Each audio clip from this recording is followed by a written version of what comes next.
Bună, dragii mei, bine ați venit la previziunile voastre pentru energia lunii septembrie. Acestea se aplică tuturor celor care au soarele, luna și ascendentul în balanță.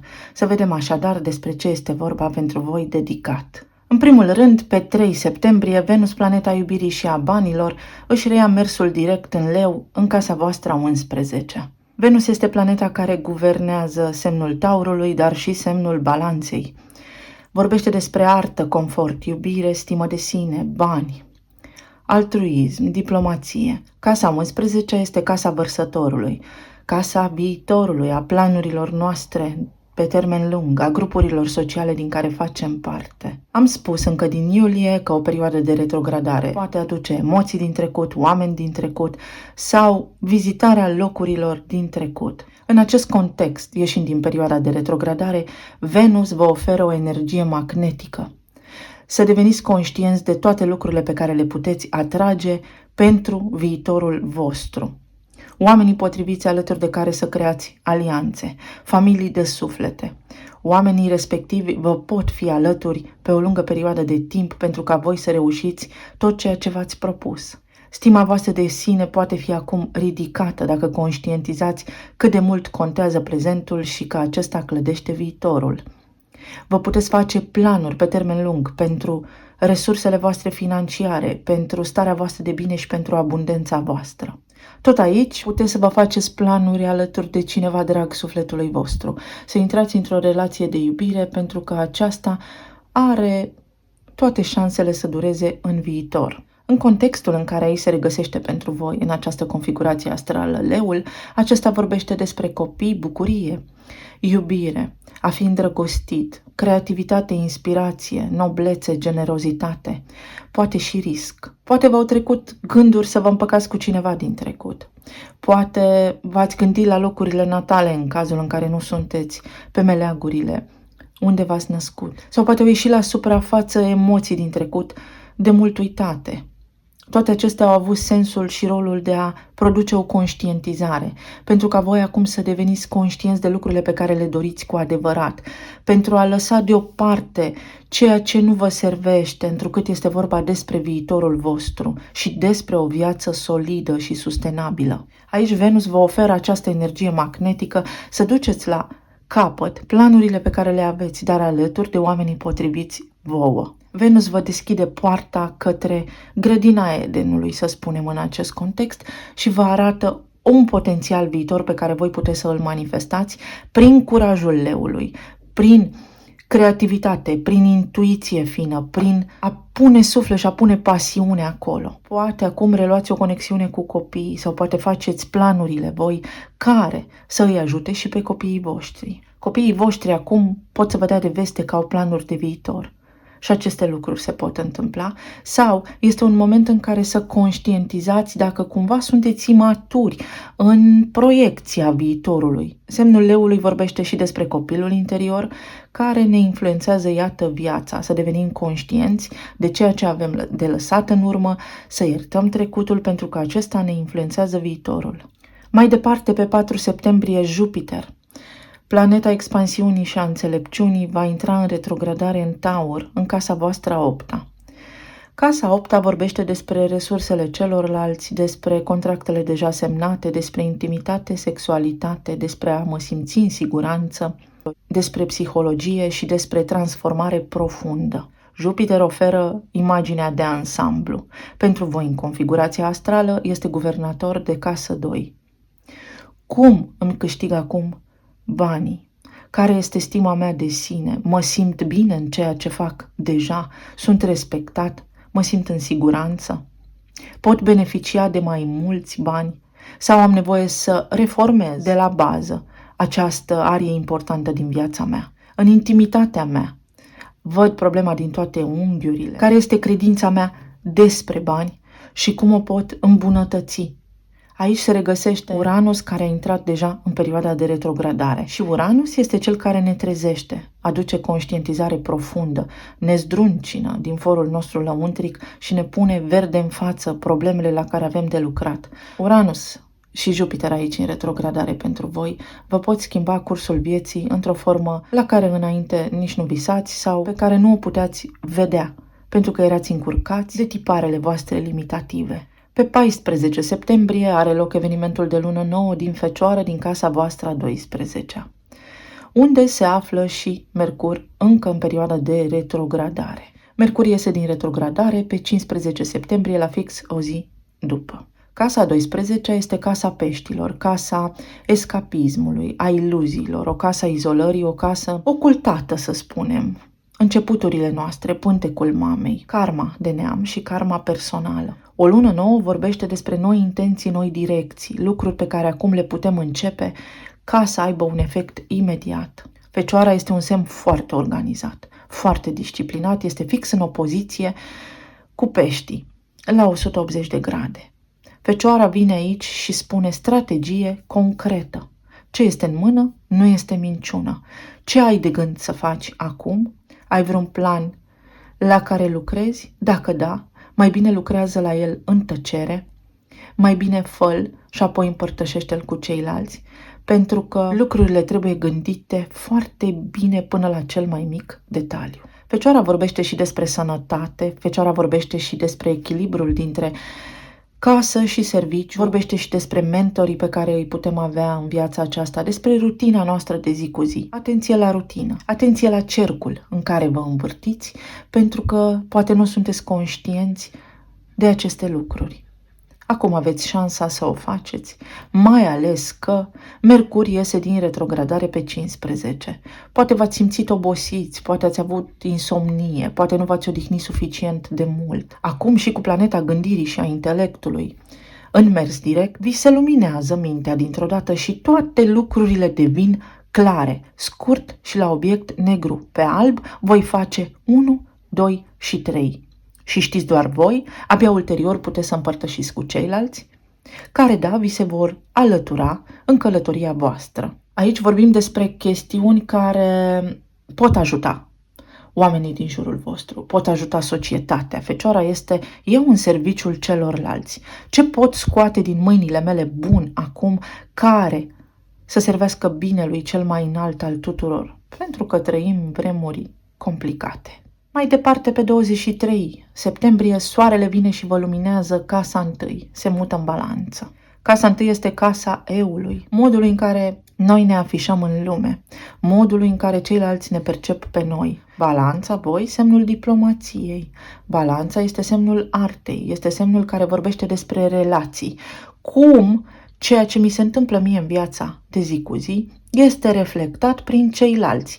Ce oameni am în jurul meu care fac diferite lucruri, aceste lucruri îmi arată mie, de fapt, chestiunile pe care le am în interior sau gândurile mele de care nu sunt conștient, pentru a le scoate la suprafață și pentru a mă vindeca, pentru a mă înălța, pentru a evolua.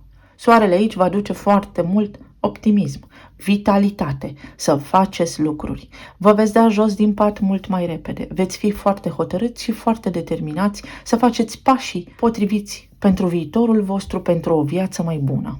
Pentru că pe 29 septembrie are loc evenimentul de lună plină din Berbec, din casa a 7-a, în opoziție cu locul în care se regăsește acum soarele. Dacă aveați nevoie de curaj, ei, iată că acum îl puteți dobândi. Tot în casa 1, voi l-aveți acum pe Marte în balanță.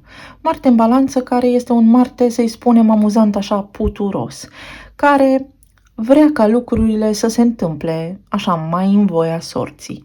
Da, un Marte în balanță aici poate spune, lasă că se poate rezolva oricum, lasă că e timp pentru toate, însă în esența sa este planeta acțiunii, este planeta care ne împinge și ne face să ne mișcăm. Luna plină înseamnă eliminare, înseamnă finalitate, înseamnă conștientizare sau oportunitatea de a repara. Pornesc la drum acum mai bun, mai înțelept. Lucrurile care sunt adânc ascunse în subconștientul meu ies acum la suprafață prin energia berbecului în casa relațiilor, în casa voastră a balanței. Casa relațiilor 1 la 1, casa relațiilor conștiente 1 la 1. Eu și cei mai buni prieteni, eu și partenerii mei de afaceri, eu și clienții mei, eu și partenerul meu de viață. Eu cu mine, eu în raport cu ceilalți. Berbecul este o energie primă, este o energie brută, este liderul, este cel care pornește înainte fără a lua prea multe lucruri în calcul. Atenție să nu spuneți lucruri trăznite, că tot era o emisiune pe vremuri. Atenție să nu spuneți lucruri pe care le regretați sau poate acum este vremea să aveți curaj și să articulați exact ceea ce vă stă de mult în gând și pe buze. Pentru unii va aduce finalitate în acele relații care nu vă erau clare. Pentru alții dintre voi puteți trece la următoarea etapă în relația voastră, ajunge chiar și la căsătorie. Alții dintre voi vă puteți repara acum relația, dar prin diplomație, prin a media. Bun, asta spun eu, asta spui tu, hai să vedem cum ne întâlnim la mijloc. Eu vă doresc tuturor să aveți o lună septembrie minunată, să aveți parte de tot ce vă doriți și să vedem acum ce ne spune și energia oracolului. Ce hotărâte cărțile pentru voi, dragii mei? Să vedem. Iubire eternă, fericire, armonie și împlinire. Soarele. Iată cum soarele din casa întâi din balanță vă va face irezistibil. În ochii voștri, când vă veți uita în oglindă sau când vă veți gândi așa la ce ați realizat voi în viață, veți fi mulțumiți. Pe de altă parte și în ochii celorlalți, care dintr-o dată vă văd. Oh, dar ce idei bune are! Vai, dar ce înțelept este! Ce bine arăți! Câtă energie ai! Cum faci oare asta? Tot aici vorbim despre semnul leului, despre planuri concrete pentru viitor și despre posibilitatea de a le manifesta instant atunci când gândurile voastre sunt aliniate și cu emoțiile voastre și când sunteți conștienți de ele. Mai departe, căutarea. Mă simt pierdut, confuz și singur. Da, pentru că voi îl aveți pe Mercur, care este planeta gândirii, a intelectului și a comunicării în casa 12 în Fecioară. Aceste lucruri se vor finaliza. Dacă v-ați simțit așa, nu este din cauza voastră sau din cauza celorlalți.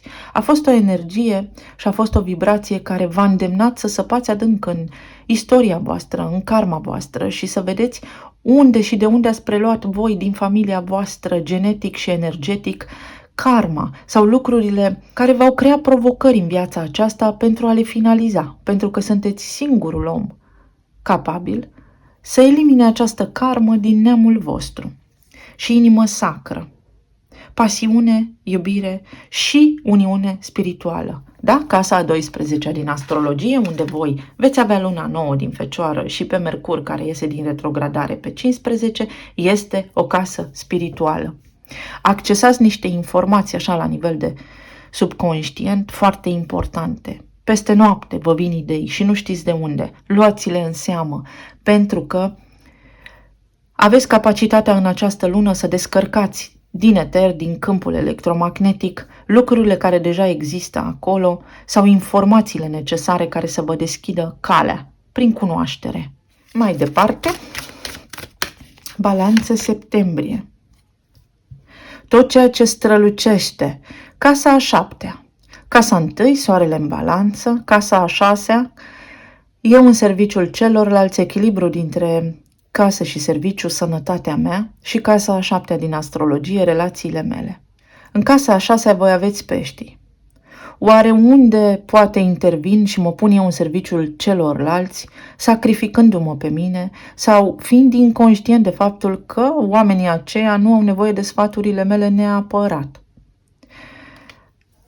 Tot ceea ce strălucește iese acum la suprafață. Sau va ieși la suprafață în această lună exact ceea ce trebuie și ceea ce aveți voi nevoie pentru a închide capitole importante, mai ales la nivel de relații, mai ales la nivel de casă a 8-a, pentru resursele noastre împărtășite, pentru karmă și pentru vindecare. Abundență este aici pe care o puteți accesa. Și a mai ieșit cartea Tribul, familia și casa a 8-a. Ce faceți voi acum este ca o moștenire pentru familia voastră. Fie că vorbim despre bani, fie că vorbim despre modul în care acționați, fie că vorbim despre modul în care simțiți.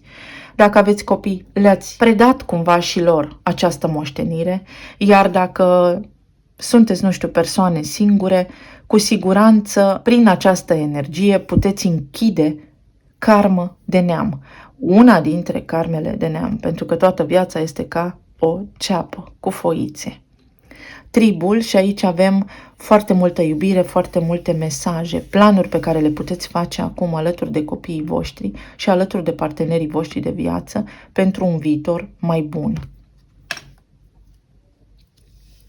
Pe voi aici vă simt foarte ancorați în realitate, sunteți în căutarea unui răspuns, sunteți în căutarea unor lucruri concrete care să știți că va da roade. Această căutare este nu întâmplătoare pentru voi aici. În casa 1 aveți nodul sud.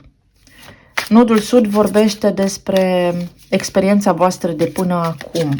Iar casa 1 vorbește despre autenticitate, cine sunt eu. Iar voi, până acum, ați fost cine au crezut alții că sunteți. Este un moment foarte bun să arătați lumii cu adevărat cine sunteți sau să recunoașteți voi în sinea voastră: măi, asta fac, măi, așa mă port.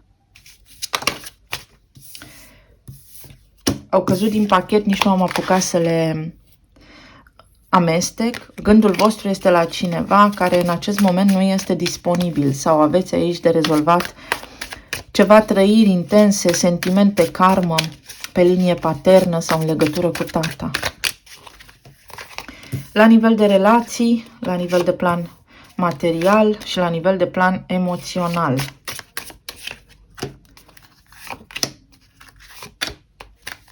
Am auzit cuvântul beznă. Ceva de genul: până acum am trăit în beznă, până acum nu am văzut lucrurile acestea. Doamne, câtă claritate! La nivel de relații, excelent, excelent. Avem steaua, 4 de spade, temperanța și înalta preoteasă. Înalta preoteasă este această căutare, această confuzie. Nu știu pe cine vreau, nu știu ce caut, nu știu ce simte persoana aceasta pentru mine sau nu știu ce simt eu pentru ea. În această lună va deveni clar pentru toată lumea, din balanță sau cel puțin asta se încearcă, asta vă susține energia să aflați, dacă ați trăit prin subconștient și v-ați făcut voi o proiecție mentală, v-ați încărcat voi cu iluzii sau acolo există iubire. Temperanța este o carte a lui Jupiter și Jupiter este în retrogradare alături de Uranus în casa 8-a. Și spune: oare tu nu gravitai cumva împins de la spate de o energie care să te țină în zona de confort către oamenii nepotriviți, doar pentru că îți era mai ușor așa în relațiile tale? Este o întrebare la care să vă gândiți voi. Și aici avem steaua, vindecarea, idealurile voastre sau pe Venus, care acum își reia mersul direct în casa voastră a 11-a, pe o cifră de 3, fix despre comunicare, despre abilitatea de a face lucrurile vorbește. Avem 2 cărți care în tarot indică vindecare, calm și încredere la nivel spiritual că faceți parte dintr-un plan mai mare și că orice s-ar întâmpla, sunteți bine. Aici mai intră în dinamică și casa voastră, unde locuiți și unde vă simțiți bine, unde nu trebuie să vă apărați de nimeni, poate doriți să vă luați o casă, puteți face acum un plan financiar pentru că acesta dă roade. Pentru alții dintre voi aici puteți repara o relație care până acum a stat ascunsă. Discuțiile acelea nu duceau nicăieri, duceau în neant. Să vedem ce ne arată înalta preoteasă aici. Ne arată un 5 de monede. Ne arată faptul că putem să ne îndepărtăm de acest sentiment al abandonului și că nu trebuie să ne agățăm de nimeni și de nimic. Iată cum aici casa a 4-a a racului acționează și spune: ai dormit, ai stat foarte mult într-o convingere agățându-te de ceva sau de cineva, crezând că așa îți este mai bine doar pentru că te simțeai poate în siguranță. Sau vezi că nu te simți în siguranță acolo și cu toate astea opui rezistență sau nu vezi cu claritate ce se întâmplă în jurul tău. Pentru alții dintre voi aici este o karmă pe linie paternă, v-am spus, și are legătură cu trauma de abandon. Pentru alții dintre voi aici, această confuzie are legătură cu a nu ști poate de ce nu sunteți alături de oamenii pe care voi îi doriți sau îi iubiți sau la care vă gândiți în acest moment. Iar Înalta Preoteasă vă va oferi în această lună răspunsul. Se întâmplă niște lucruri, primiți niște informații sau faceți niște conexiuni mentale care vă oferă vouă dintr-o dată claritate. Dar claritate, știți cum? 1, 2, 3, 4, știu, am încredere, nu mă mai îndoiesc. Ce ne aduce temperanța? Ne aduce un 7 de cupe. 7 de cupe va aduce următoarele. Alegeri pe care le aveți de făcut, cugetarea limpede și direcția pe care trebuie să mergeți, pe care evident voi o veți alege. Fie dragonul, zona de confort, pentru că dragonului îi plac lucrurile strălucitoare și aurul, și avem aici tot ceea ce strălucește, dar tot ceea ce strălucește are o mască. Deci zona de confort aceasta pe voi de fapt nu vă ajută deloc, dar nu vedeți acest lucru cu claritate în acest moment. Sau lucrurile care cu adevărat strălucesc, care reprezintă abundență, care reprezintă împlinire. Aveți alegeri de făcut în această lună dacă să rămâneți în gândirea, în simțirea pe care o aveți sau să mergeți către ceea ce cu adevărat este important, către pasiune și iubire, dar oameni cu care să aveți o conexiune și spirituală deopotrivă, pentru că vă unește casa 11, care este a vărsătorului.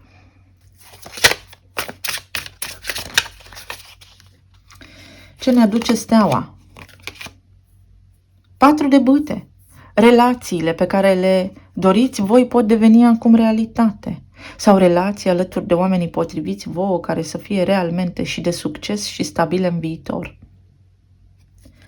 Aici voi aveți de eliminat o confuzie legată de o anume persoană din viața voastră pe care ați iubit-o, la care vă gândiți acum. Fie o lăsați în trecut, fie înțelegeți de ce rămâneți agățați în această poveste și nu vă puteți îndepărta, nu puteți trece peste. Pentru alții dintre voi acum să știți că persoanele la care vă gândiți voi acum sunt prinse în acest concept al singurătății și pot conștientiza niște lucruri importante, și anume că sunteți un ideal pentru ei, că poate au procedat greșit în ceea ce vă privește și că pot să fie în cuplu cu voi, că puteți fi împreună și acest lucru este posibil. 4 de spade ce aduce aici? Faetonul. Se iese din tăcere, se iese din visare, se iese din lipsa de comunicare.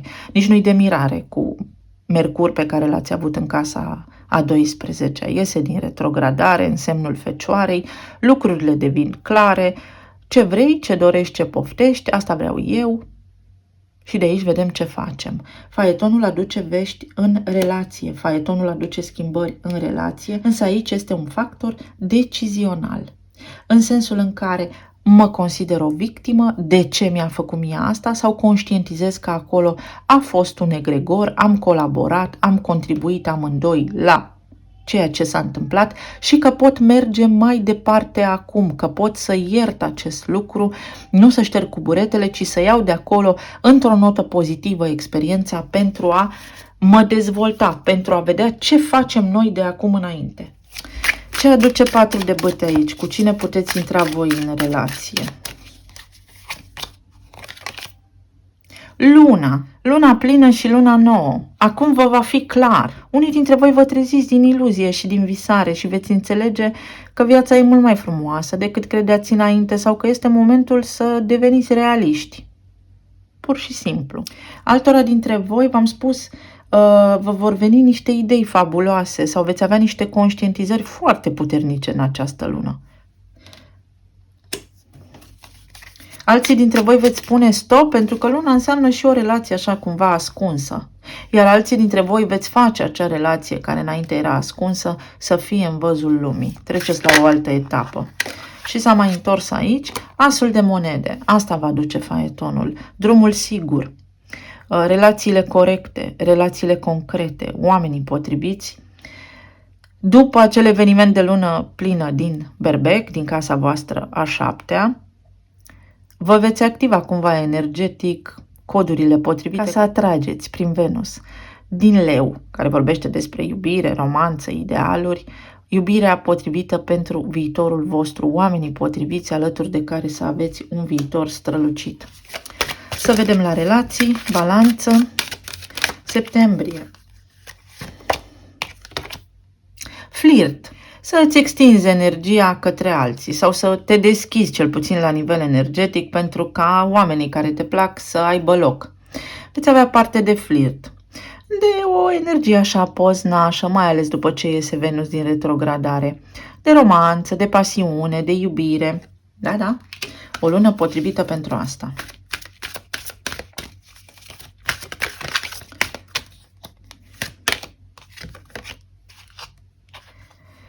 Și să dai relațiilor o șansă sau să dai altei relații o șansă.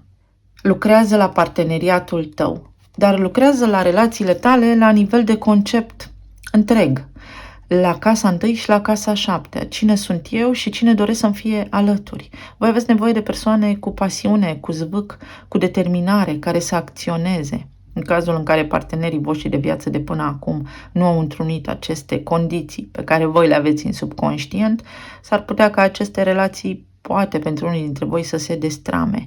Acel nod sud din casa voastră 1 vă va împinge în următorul an și jumătate să renunțați la obiceiurile repetitive pe care le aveți și nu vă ajută. Unii dintre voi veți putea relua o relație, partenerul vostru, omul la care vă gândiți, se hotărăște să dea acestei relații o șansă, sau este vremea ca voi să vă deschideți sufletul către relațiile potrivite, să lăsați în urmă trecutul, să-l iertați și să fiți pregătiți pentru ceea ce trebuie vouă să vi se întâmple, pentru o iubire potrivită vouă.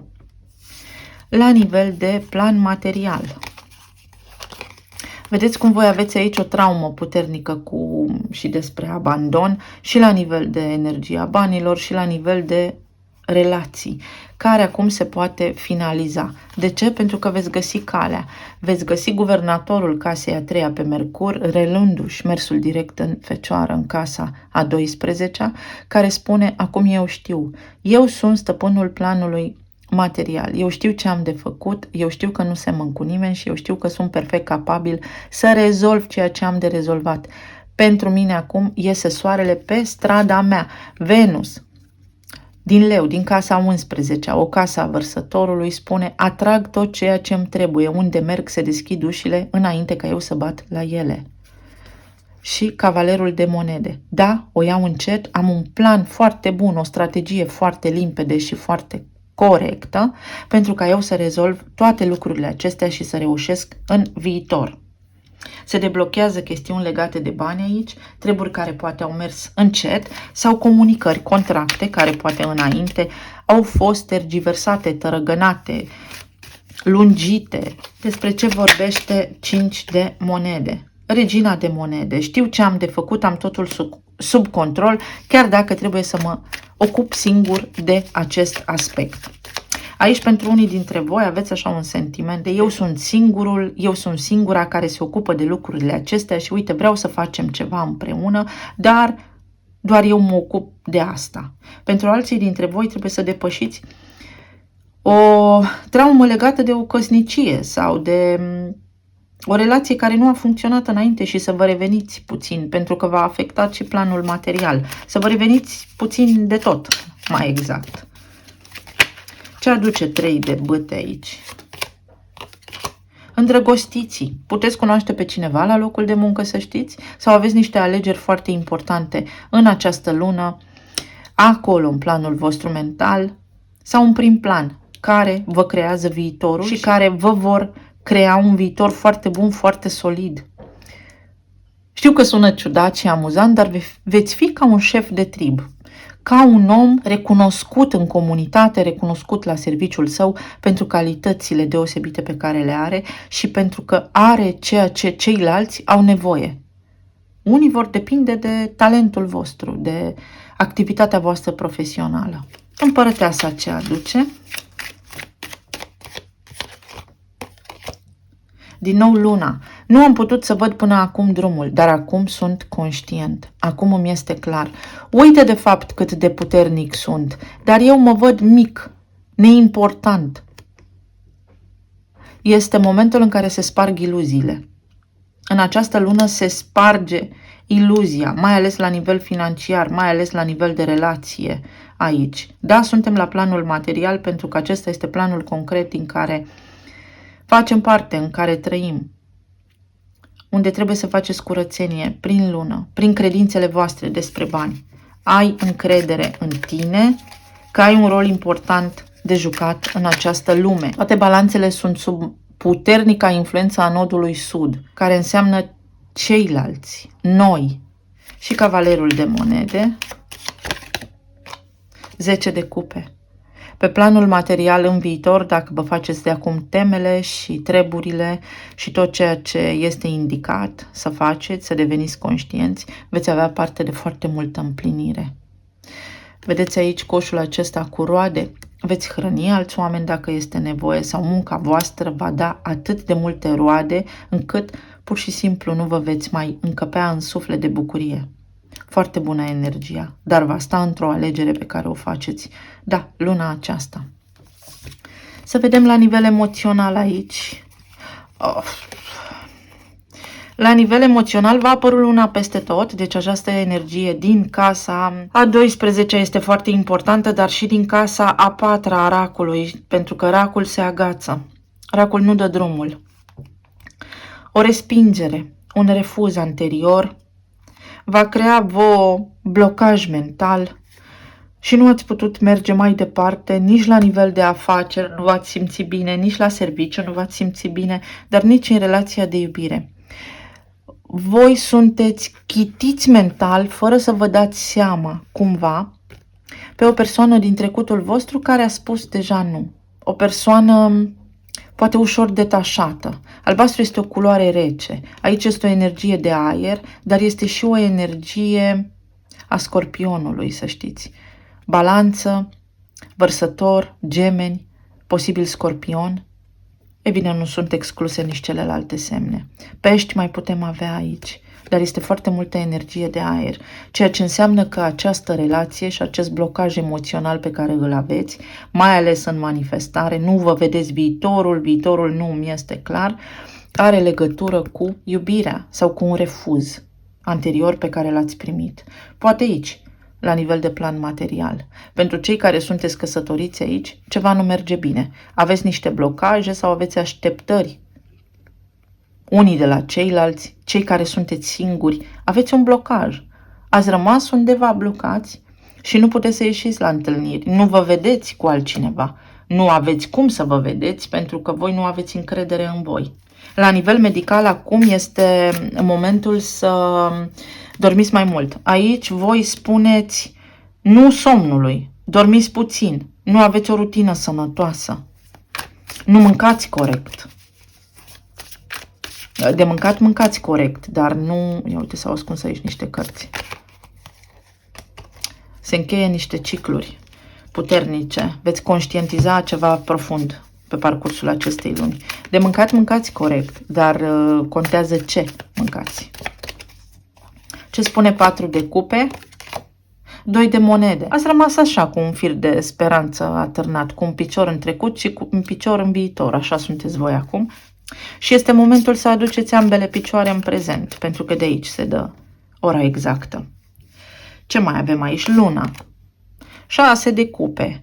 Mă gândesc la ceva ce a fost înainte, la o persoană pe care am cunoscut-o anterior, care, da, a fost un fel de suflet pereche, dar a fost pusă aici pentru ca voi să înțelegeți adevărata iubire, iubirea spirituală, că unele lucruri în viața noastră se întâmplă sub mască, că nu sunt temeul autentic. Poate ați avut o familie cu cineva, dar în acea familie erați singuri, erați confuzi și erați triști. Ce aduce 8 de spade? Ce blocaj eliminați? Faetonul. Eliminați blocajul pentru că vedeți drumul înainte și prindeți curaj. Este o energie spirituală de asemenea. Mergeți după stea. Un alt drum, o altă idee, o altă iubire. Și 2 de cupe pe cine aduce aici? 8 de bâte. Un alt drum. cineva cu care veți comunica, cineva cu care veți face treabă bună împreună. Poate vorbiți deja cu cineva sau veți cunoaște în curând pe cineva care are această energie de acțiune și de foc ce vă trebuie vouă, cu care sunteți voi compatibili. Talismanele. A sărit din pachet trifoiul cu 4 foi. Mult noroc, mult noroc. Aici vorbește despre a mă relaxa puțin, a mă odihni puțin. Nu contează ce predispoziții arată în acest moment viitorul, contează ca voi să vă puneți pinul pe hartă, să luați un creion și o hârtie și să scrieți. Asta se întâmplă și asta se va întâmpla. Acesta este Mercur și luna 9 din Fecioară, din casa peștilor, din casa 12-a. Gata cu drama, gata cu karma. Găsesc o cale, nu vă îndoiți de voi, pentru că ieșiți din blocaj, 8 de spade, la nivel financiar poate. Poate vreți voi să faceți așa ceva măreți și nu prea vă dați seama acum. Nu mai gândiți atâta pe idee. Faceți așa instinctual, cum ar face berbecul, pentru că s-ar putea să aveți o surpriză extraordinar de plăcută. Trebuie să vă descărcați sufletul. Măi, voi aici sunteți foarte încărcați. Trebuie să lăsați deoparte niște lucruri care vă blochează abundența și norocul. Aveți un dop la țeava abundenței, la țeava iubirii, înțelegeți? Aveți o obstrucție, o preliște acolo, voi nu sunteți conștienți de aceste lucruri. Vă măcinați singuri pe interior și această energie acum este pe cale să bubuie pentru ca voi să o îndepărtați de tot și definitiv, să vă schimbați credința și modul de a fi și oamenii pe care îi aveți în jur, implicit. Pentru că aveți parte de iubire și noroc, iată. O altă relație poate răsări la orizont. Da, unii puteți relua o relație din trecut, dar trebuie să parcurgeți toate aceste lucruri, să lăsați în urmă lucrurile astea care au făcut în primă fază relația să se distrugă. Complimente puteți primi, puteți ieși la o întâlnire, sunteți curtați, cineva vă invită în oraș. Puterea de a merge înainte pentru alții dintre voi vă vine natural. Aveți puterea să mergeți înainte, nu vă îndoiți de voi. Ascultați-vă instinctul și intuiția și fiți înțelepți. Acestea sunt vremuri în care să fim înțelepți. Jovial. Iată, veți avea alegeri de făcut, dar veți avea și parte de oameni buni să vă susțineți. Începe o nouă poveste de viață pentru voi, o nouă filă. O nouă filă, vopsea. Unii dintre voi puteți redecora casa dacă asta vă doriți sau este o chestiune legată de vopsea aici. Pe afară a fost vopsit gardul, înăuntru leopardul. Deși am crezut că a fost ce trebuia, uite că m-am înșelat. Ope, niște plăți, veți rezolva cu niște plăți. Dar așa o idee de moment, o idee genială. Joi și vineri. Zile care vă poartă noroc, în care voi faceți multe chestii. Atenție la iritații sau nu știu, aici am pojar în partea medicală. Cine știe, poate aveți copii, nepoței. Atenție la iritații sau atenție la microbiom, atenție la o alergie. Cineva aici este alergic. Eu. Da, luna aceasta voi veți fi clar, foarte importanți. Un mesaj privat. Sau dacă aveți ceva de făcut luna aceasta, nu mai împărtășiți planurile așa chiar cu toată lumea. O bancă. Dacă aveți ceva de rezolvat la o bancă sau vreți să aplicați pentru un credit, joi și vineri aplicați. Ziua lui Jupiter și ziua planetei Venus. Un telefon din străinătate care vă oferă o soluție, o idee sau aveți o conversație cu cineva care vă bucură foarte mult și porniți la drum cu încredere.